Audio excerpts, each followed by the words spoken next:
Chapter 16. Then there were 10. Anne fell in love with a doctor at the University of Michigan, and this time it was the real thing. She wrote Mother that she had an engagement ring and that her fiancé expected to go into practice soon. He was a few years older than she. He had worked pretty hard, and she didn't have a chance to see as much of him as either of them would have liked. Anne didn't say so, but she wasn't interested in college anymore.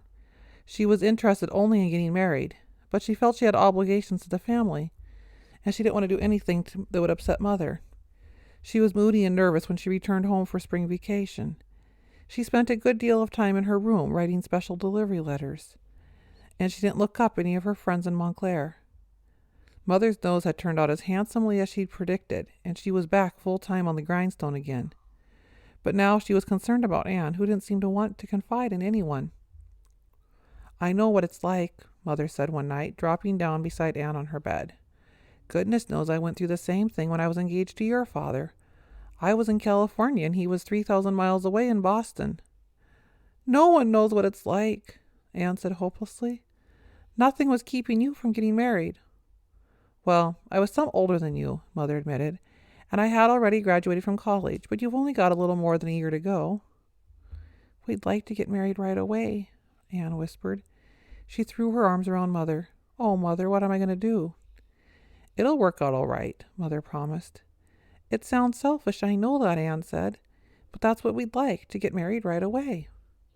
"It doesn't sound selfish at all," Mother told her. "It sounds like the most natural thing in the world. If you didn't feel that way, I'd know you picked the wrong man. But I think it would be better for you to wait a while, dear." "I know it," Anne burst into tears. "I know you'll need me here to help run the house until the younger children are grown." "Lie down, dear, and let me rub your back." "I know it, and he knows it," Anne sobbed. "We know it's out of the question." "Why, the children won't be grown for 15 more years," Mother said. "You don't think I mean for you to wait that long?" "I don't need you to help run the house. I just want you to wait till you finish college." "But it wouldn't be right. It wouldn't be." "Oh, of course it'll be all right. Ernestine helps run the house now just as well as you used to. And Martha will do just as well as either of you, or even better, I suspect, when Ernestine goes off to Smith this autumn." "Go ahead and rub," said Anne, laying on her stomach and drying her eyes on the pillowcase. "You don't think I want a bunch of spinsters around my house, scolding me because the dusting isn't done properly, do you?" Mother asked, rubbing. "You really don't?" "And you don't think I want to support you forever, do you?" Mother teased. "Well, naturally, I thought you'd want me to get a job." "Well, if you had a job, you wouldn't be any help in running the house," said Mother, emphasizing her logic by slapping her where she sat down. "Why, I'd be tickled to death to get rid of you." "I wouldn't blame you if you were," Anne sighed. "I honestly wouldn't. But I do think it'd be best to wait until you graduate, just to set an example to the older children, for one thing." Anne said that waiting a year wouldn't be anything. It would be waiting 15 that had worried her. "I wouldn't even ask to wait that long, but you know how much your father wanted all of you to finish college," Mother explained. "I guess it's something I promised myself I'd do for him." "And you're sure you're not going to need me at home?" "It's a mistake to ever think of yourself as indispensable," said Mother, rubbing and then slapping her in the same place again. "Why don't you telephone him and ask if he can come spend the rest of the holidays with us? We'd like to meet him." Anne leaped from the bed. "I sure will," she shouted. "Why, he'll pack up in a minute and—" "Hey, wait, you're not going to give him the whole Al Lynch treatment, are you?" she asked suspiciously. Not unless he brings a ukulele." "He's not like that. You'll see. We called him Dr. Bob, to distinguish him from our own Bob, and we couldn't decide whether we liked him or not at first, because he was so quiet till you got to know him. He had a conservative black Ford coupe with a Michigan license plate, and he dressed like a businessman rather than a college boy." Frank and Bill had moved out of their room again and doubled up with Fred and Dan, and when Dr. Bob found that out, he made Frank move back with him. "For the last 10 years I've been living in fraternity houses and hospitals," he said. "I wouldn't feel at home in a room all by myself, and there's no need for you four to be crowded up like that."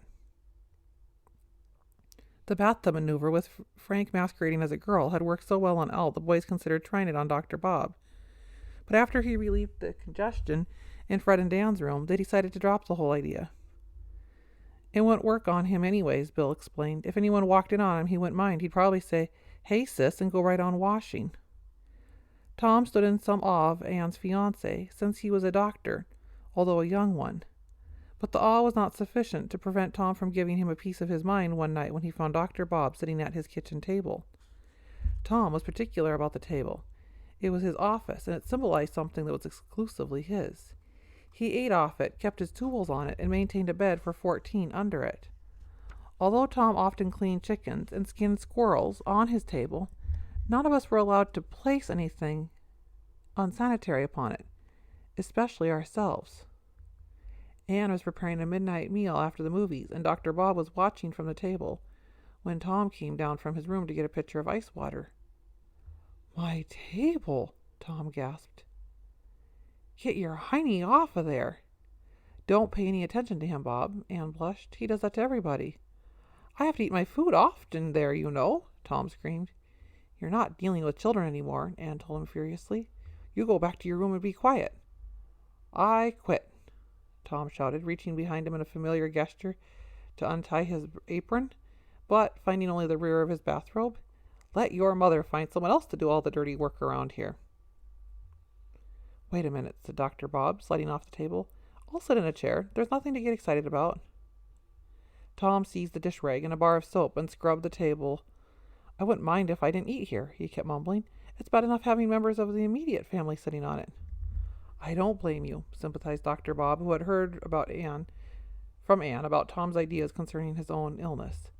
"A man who's been through all you've been through can't be too careful about germs." "That's right," Tom agreed, somewhat mollified. "But nobody around here don't consider that. How'd you know?" "Come over here in the light." Dr. Bob spread open one of Tom's eyes and peered into it. "Now open your mouth and say ah." Tom opened his mouth and said ah. "Clear history of pleurisy. You're in good shape now, but watch the germs. If you ever feel an attack coming on, there's an old medicine on the market that's better than any of the new things. It's called quinine remedy," Tom beamed. Dr. Bob nodded sagely. "Yes, sir," said Tom, sucking in his stomach and spreading newspapers over the table. "You can sit up here now, doctor, if it's more comfortable." "I'm all right, here in the chair." "Come on, sir," Tom begged. "Make yourself comfortable." Dr. Bob climbed back up on the table. "For Pete's sake," Anne said incredulously. "You're the first one he's let do that since Dad died." "I don't mind when there's papers on the table," Tom explained patiently. "I used to spread out papers for your father, too. I gotta eat often there, you know." "You can't be too careful," said Dr. Bob. By the second day of Dr. Bob's visit, all of us had decided we wanted him as a member of the family. So much so that we began to take precautions to make certain Anne wouldn't lose him. Frank, Bill, and Fred drew up a schedule and stood watch in the morning so no one would make any noise and awaken Dr. Bob. Frank had the duty on the second floor, Bill on the first, and Fred outside his window. Tom fixed special desserts for him and was always sending milk and sandwiches to his room. Some mornings when he was up before Anne, Dr. Bob would play basketball with the boys or take the girls out riding in his car. "Are you sure you're having a good time?" we'd ask him. "Would you like us to call Anne now? She slept long enough. Ordinarily she's up with the birds doing all the housework." "No, that's all right. Let her sleep. Oh boy, is she a good cook." I'll bet he'd grin. "Is there anything we can get you? How about another cup of coffee?" "No, thanks. I'm doing fine."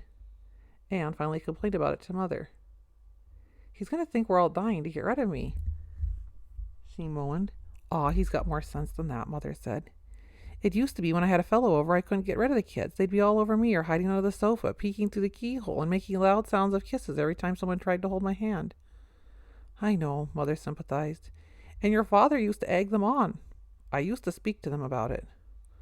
"I know you did. I'm not blaming you. But I'll swear all that was better than what they do now. When we walk into a room together, they all nudge each other when they think we're not looking, and they get up and leave. It's almost indecent." Mother shook her head and tried not to smile. "They're the limit," she agreed. "They invent all kinds of excuses about why they have to leave, the lamest you've ever heard, and they expect him to swallow it.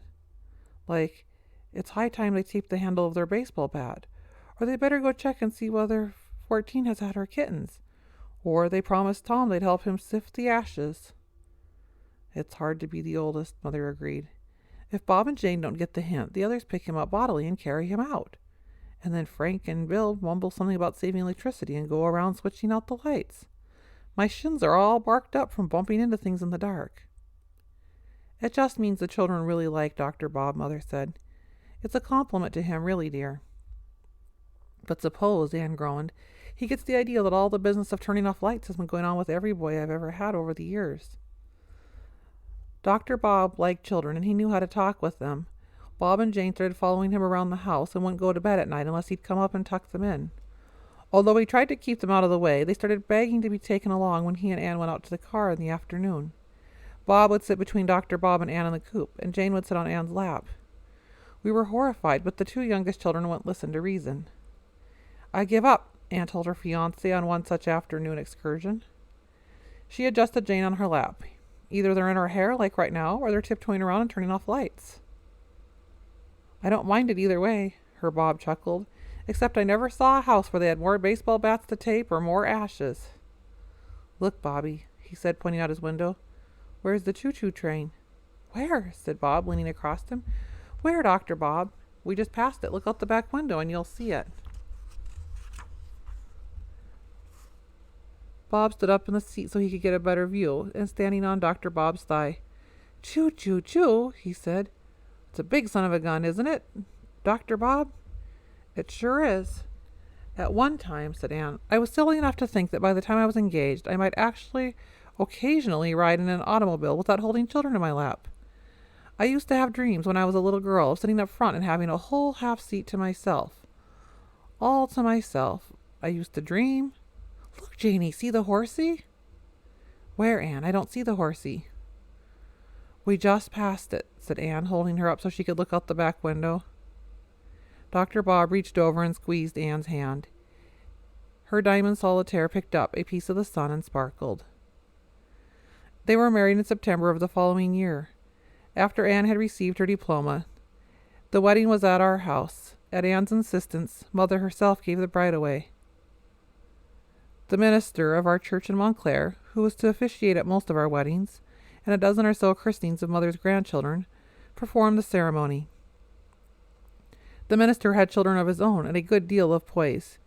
He wasn't upset that Lillian and Fred blundered into the room that had been assigned to him while he was slipping into his vestments, and he chuckled along with everyone else when young Bob jumped into Anne's train and thought the wedding procession to a faltering halt. It was a happy wedding, but we felt sorry for Mother. We thought that we knew what was running through her mind. Anne was the first to leave the fold. Ernestine and Martha would probably be next. How would Martha get along? How would Mother get along with a family of only 8 children? How would she feel when all the children, even Jane, had married and left home? Poor Mother, we thought. Poor, poor Mother. Tom watched the ceremony from the back of the crowd, occasionally producing a none-too-clean handkerchief to dab his eyes. When it was over, he pushed his way up to Anne, fished in his pockets, and handed her 20 crumpled $1 bills. If he ain't good to you, he said, I want you to buy a ticket and come home. Anne looked for a minute as if she might lean over and kiss him, but Tom went into his fighter's crouch, weaving and making fierce faces. If he don't behave himself, said Tom, let him have the left like I learnt you, and follow it with the right like this. He fainted twice at Dr. Bob, who made believe he was baffled and completely helpless under the onslaught. If I find him with so much as an elbow on my kitchen table, Anne promised, I'll send for you. It wasn't until Anne and Dr. Bob got their suitcases and started for the coop that Jane and Bob realized the newlyweds were going away on a trip. Take us with you, Dr. Bob, they begged, lunging for his legs. You haven't taken us for a ride all day. He lifted up Jane and kissed her and looked helplessly at Anne. No, sir, said Anne, trying to disentangle them. Not on our honeymoon. On that I positively draw the line.